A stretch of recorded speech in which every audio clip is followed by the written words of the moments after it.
footsteps walking behind you in the middle of the night? Or find a door open you know was shut? Welcome to Psychomanteum. I'm Karin Shah. Today we glance behind the mirror with true Reddit stories that will chill your bones. Now, gather round everyone. Our first true story from Reddit is from user Kenniron. Always believed my old childhood home was haunted, as me, my mom, my dad, my sister, and my aunt all had experiences there. Those are just the ones I explicitly know of.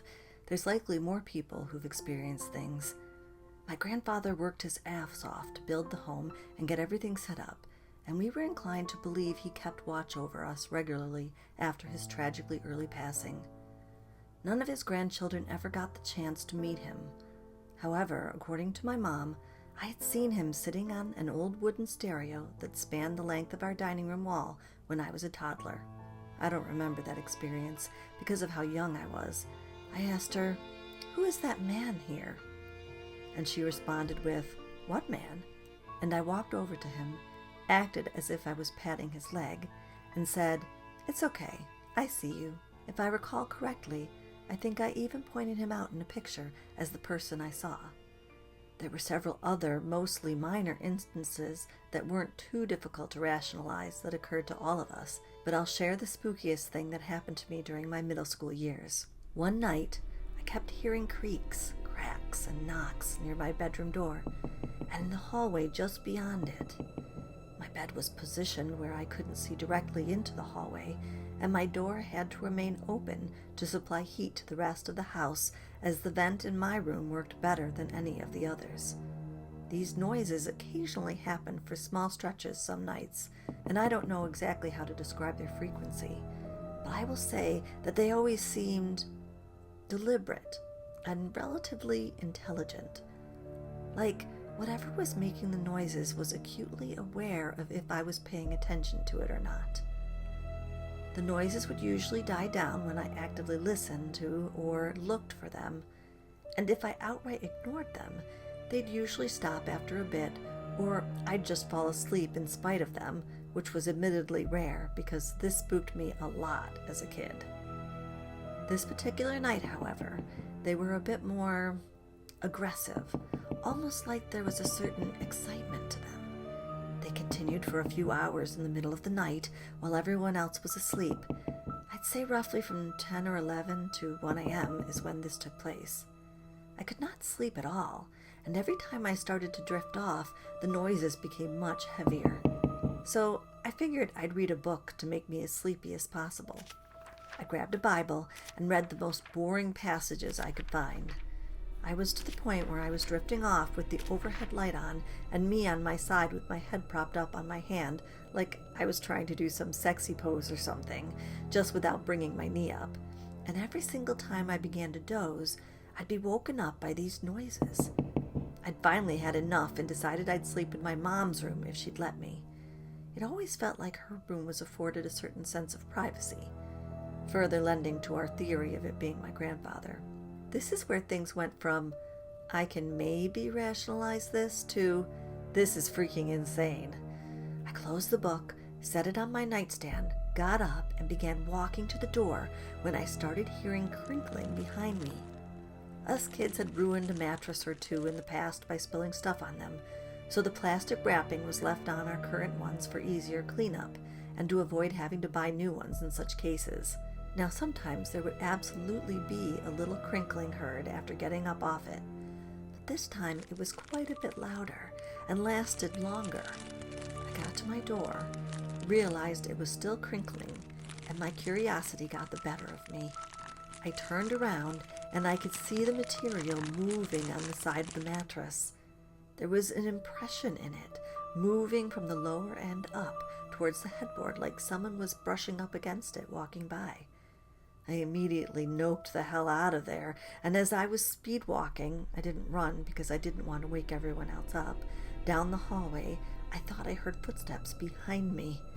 I got to my mom's room at the other end of the house, woke her up and asked, "Can I sleep in here tonight?" She asked why, what's wrong, and I stammered, saying, I don't know. There's something out there. She said, well, do you have your pillow? You're not taking mine. I didn't, so I went back to get one of mine. When I approached the hallway, the footsteps started up again, directly behind me this time. Again, curiosity got to me. I've always been fascinated by the paranormal, but part of me was also hoping with every fiber of my being that I could find a rational explanation. I stopped halfway down the hallway and listened, thinking maybe it's just the echo of my own footsteps or something, even though I'd never once heard an echo in that house. As soon as I stopped, I heard another 2 steps behind me that sounded like it was getting close to me. I stayed still for a split second, but when I realized that the second step I heard after I stopped was maybe a foot away from me, and the first one was farther away, meaning I was being followed, I stopped worrying about not waking anyone else up. I sprinted to my bed, snatched a pillow up, and sprinted back to my mom's room, hearing extra footsteps in the hallway, no longer following me, up until I got close to her door. I fell asleep probably close to a half an hour later, and the next day I tried to just let it go, not necessarily forget about it, but just let it not get to me. After all, I never explicitly felt threatened by a presence in the house. Been spooked a few times, but that was the closest it ever felt like it was specifically messing with me. I didn't realize until after getting back home from school the next afternoon and hearing my mom on the phone that it was my grandma's birthday. Something that I learned years later as an adult and living in a different house was that my grandfather always loved celebrating and making a big deal of my grandma's birthday. Maybe he was just celebrating that particular night, or in his own way preparing for her birthday the next day, but certain things began to make a lot of sense in hindsight, at least as much as they can for something paranormal, as around that time of year was when I would tend to have more of my unexplained experiences. Anyways, thanks to anyone who took the time to read this. Our next story comes from Evilbuffoon. My dad bought an 1884 Victorian house with my stepmom when she was pregnant with my younger sister. This was around 13 years ago. Being a history lover, my dad wanted to discover the history of the house and who built it. Turns out it was built by a judge and his wife for their family. I was 12 when we moved in, and I got to pick out my bedroom upstairs. There was one room that stood out to me as the creepiest, coldest, darkest room out of the 4 up there, and I refused to go in there. I even refused to keep the door open. It had a stagnant eeriness to it that made me sick to my stomach. Every night, I would wake up at 3 a.m., and somehow the door would be partially open, just enough that a small child could fit through it. I'd shake it off, as my dad was probably playing a joke on me, as he knew how much that room creeped me out. Well, at 3 a.m. one morning, I woke up and the light to the stairway turned on. Following that, there were footsteps that came up the stairs. I didn't think much of it, as my dad probably was grabbing something out of one of the other unoccupied rooms. He's an early riser. However, the footsteps stopped, and the light was still on. Later in the morning, my dad asked me why I left the light on in the stairwell, and I said, "Why did you leave the light on in the stairwell? I heard you come upstairs."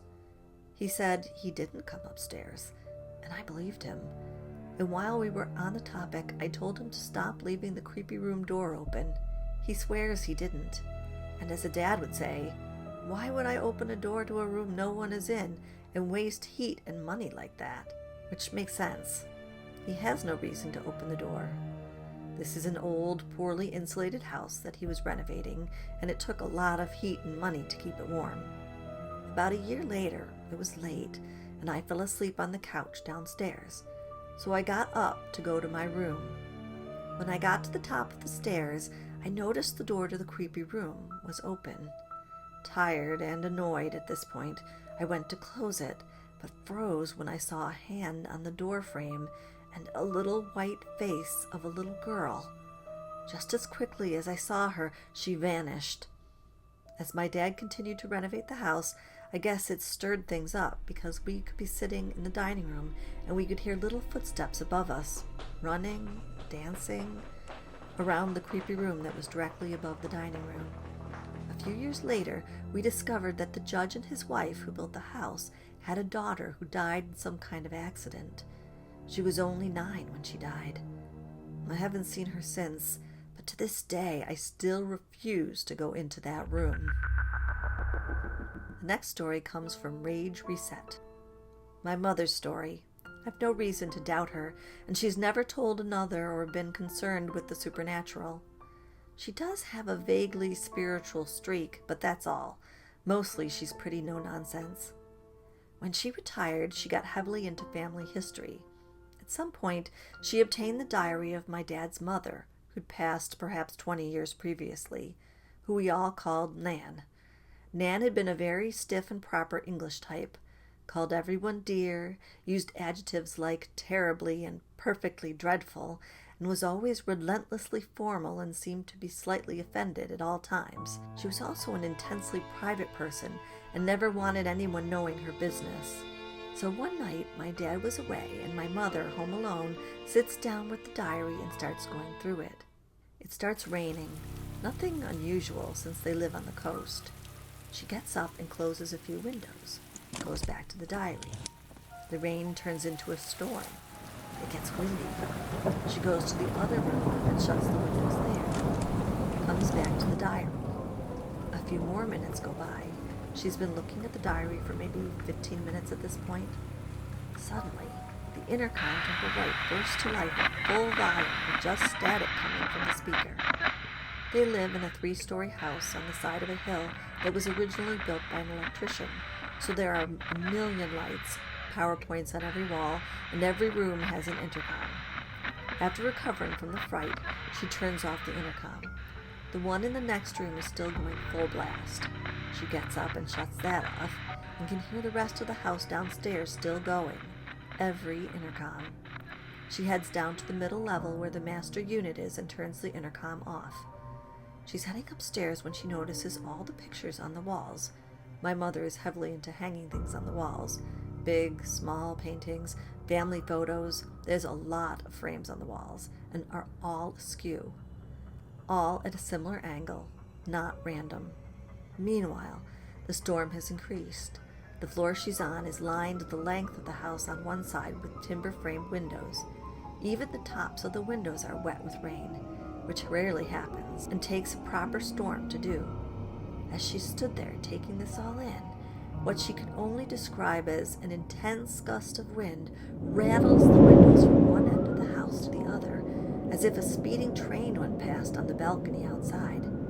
Instead of fleeing into the night in search of a hotel room and real estate agent, as I would have done, she walks calmly upstairs, calmly shuts the diary, calmly puts it in a cupboard, shuts the cupboard, says, "Sorry, Nan," to the empty room, and goes to make a cup of tea. The storm dies down. She writes all the pictures. That's that. Here's the kicker. Someone from her work lives in the same street, like 10 houses away. When she sees him the next day, she mentions the storm. "What storm?" comes the reply. She's like, "What do you mean, what storm? I'm talking about the gale force storm we had last night."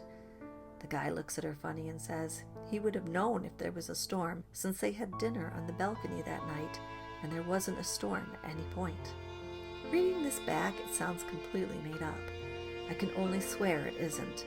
I lack the imagination to make up something like this. Shout out to Nan if she's somehow reading this. I promise I won't be reading your diary.